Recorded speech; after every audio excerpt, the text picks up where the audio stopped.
everyone is sleeping, so I better get spinning. We're all packed up to move. It's day 2 of the Tour de Fleece, and I'm going to be spinning this Icelandic roving. We'll be spinning from the roving, practically drafts itself into basically the yarn that you want. Somebody's stirring.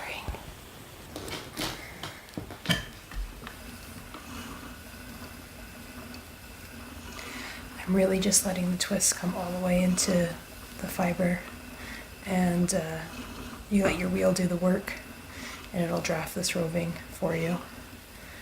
You just need to make sure that it's not taking, that you're treadling and you're releasing onto the wheel is balancing the rate that it's pulling fiber out of the roving. Talking quiet because babies are sleeping.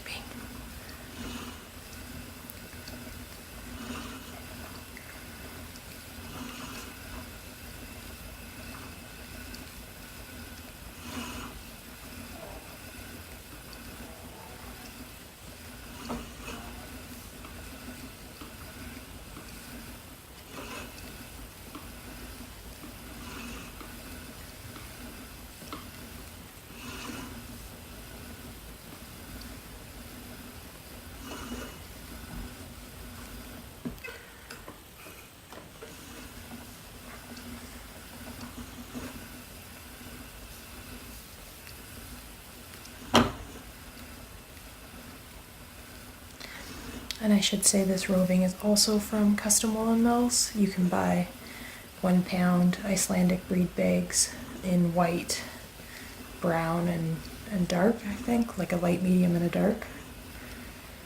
And I actually really want to go buy one of each of those bags. Not that I don't have piles and piles of fiber already.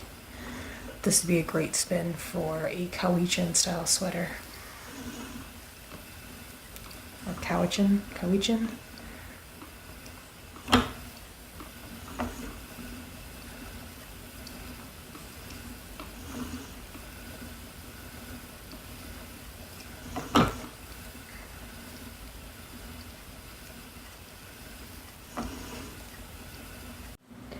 Well, my niddy noddy's all packed up, so these singles will just have to rest on the bobbin for the time being.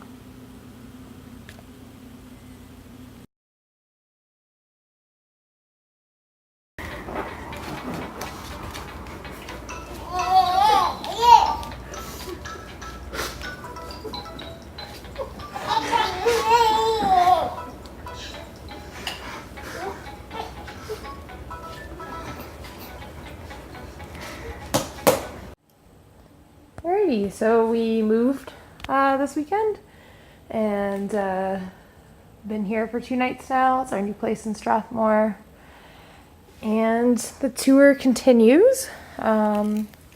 That's the Icelandic, the white Icelandic, still on the bobbin. I haven't unpacked my niddy noddy yet, so it's just resting on that bobbin.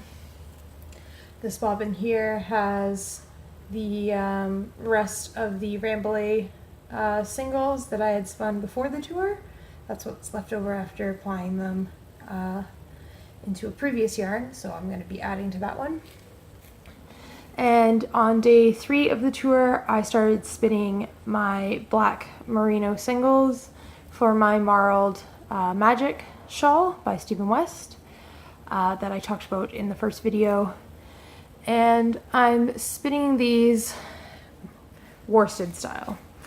So usually, and just this is top, so all of the fiber, at least before I dyed it, all of the fiber were really, really nicely aligned in one direction. It did get a little bit beat up in the dyeing and washing and drying process. I have 1/2 pound of this black that I want to spin up into singles. But yeah, so I'm spinning it worsted. I usually spin with a long backwards draft, and that's sort of become my comfort zone, and I almost never spin with a short forward worsted style draft. So this is going a little bit slower and it's a bit tedious, but you have to practice the skill if you want to improve it. So I'm gonna go see if I can find my tripod. Hopefully it's not in Kevin's, the back of the SUV that Kevin has at work. So that hopefully I can show you some spinning style. Show you this spinning style, which like I said, is not my usual. And if not, I'll have to grab that later tonight. Alright, it's the evening now. The boys are in bed. The tripod was in the car, so I couldn't film earlier today. But I did get a fair amount of singles spun up during their nap earlier today. So far, it's the 4th of July, the 4th day of the tour, and I've managed to double my tour length from last year, where I only got 2 days done. So spinning the black merino singles, and as I was mentioning earlier, I usually spin with a backwards draw, where I do the draft management in my backhand. I let some of the twists come into the drafting zone, and I sort of use my front hand as a regulator of my spinning. And this is sort of the spinning rut that I'm in. It produces it's a woolen drafting mechanism, a long backwards draft. But since this is top, you get a semi-worsted woolen or a semi-woolen worsted, depending on how you want to put it. But I need to push myself further, so I've been trying to spin with a proper worsted drafting mechanism, which is a short forward draft, letting none of the twist come into your draft zone, into your fiber. And so far it is finicky and slower than I am used to spinning. But essentially you want to do a pinch and slide your fingers back, not letting the twist come into your drafting triangle. Hopefully this is getting on camera.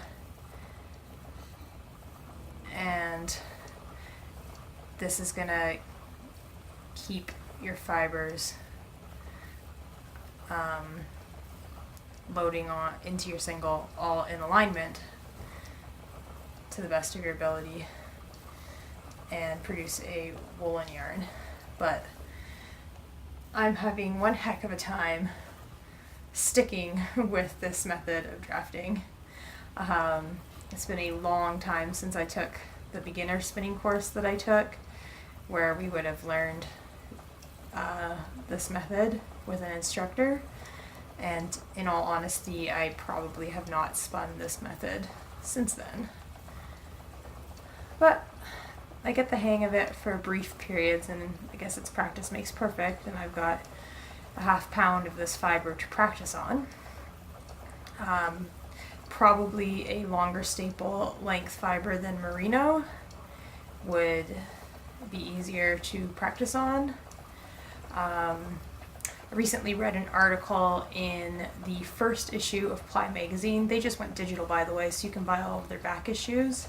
I think they only charge $85 and you get about 20 back issues, which is a steal if you ask me. So I bought all of the back issues of Ply magazine, the digital version. Anyways, I just read an article, I think by Beth Smith, who is a noted spinner, and she's got, I think, a couple of great spinning books and a website. I'll try and remember to link all of this below. But she had an article in the first issue of Ply magazine talking about, I believe, Cordale being the ideal first fleece or first fiber. So I might have to look into grabbing some Cordale. Not that it would be my first fleece or first fiber, but it might be a little bit better for practicing my worsted style spinning on than Merino, which has a bit of a shorter staple length. Anyways, this bobbin is certainly going to be probably about half and half, or 2/3 with my regular draft and 2/3 with this pinching worsted style draft. And if any experienced spinners are watching this and want to comment tips or how I might be doing it wrong, by all means let me know. I'm always open to learning. but this bobbin is going to be, and see, like, even trying not to let the twist come back into my fiber, it's still slipping past me fair often. I have to stop and restart when that happens. But yeah, probably this bobbin, like I said, is not going to be a continuously perfect worsted example by any means, but that's all right. It's still a consistent fingering diameter yarn that I'm happy with, and that will knit up quite lovely, quite nicely into this project. So if you've heard me yammer on for long enough about that, I'll keep spinning. I'm coming up to a spot in my fiber that has where some of the dye was resisted just because of the way that the fiber was folded up on itself or braided when it was in the pot dyeing. So I'm getting small amounts of variegation in this otherwise black single, you know, just for some added interest, or because of a shoddy dye job in the first place, but I actually like the way it turned out. I still haven't unpacked my nitty naughty. That is something that I need to dig out in the next day or two so that I can wind off the singles and the Icelandic singles, because I'll probably get this bobbin filled up tonight. More likely this bobbin will be at least tomorrow before I finish it, and then I'm going to hold off on spinning any more of the black for now, until I get knitting this project, because I don't want to spin too much more than I need. If I have leftovers, then that will be awesome. See, I'm reverting back to my preferred drafting method here. Talking and drafting is easier this way.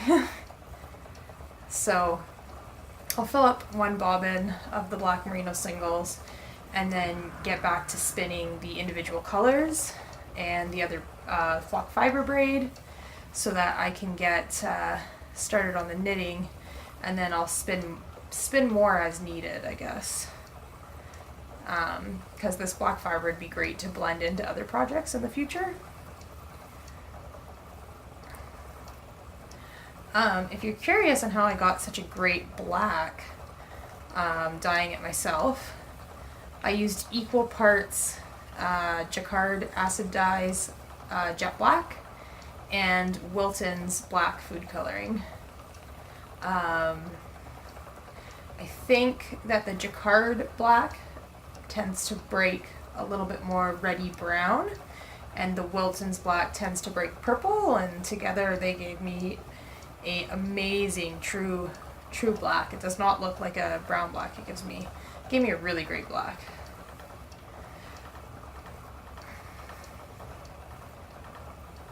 Anyways, that's about all I have to say. I'm probably going to edit these clips together tomorrow morning and get them up for you. Well, you'll be seeing this, with any luck, sometime on July 5th. Hope your tour has been going well. You can let me know about how your tour to Fleece has been going in the comments below. I read every comment, and I'm always happy to get them.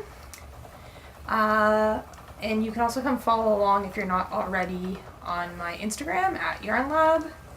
I haven't really been posting too much of my spinning on Instagram right now because I'm promoting a new sock pattern that I just released.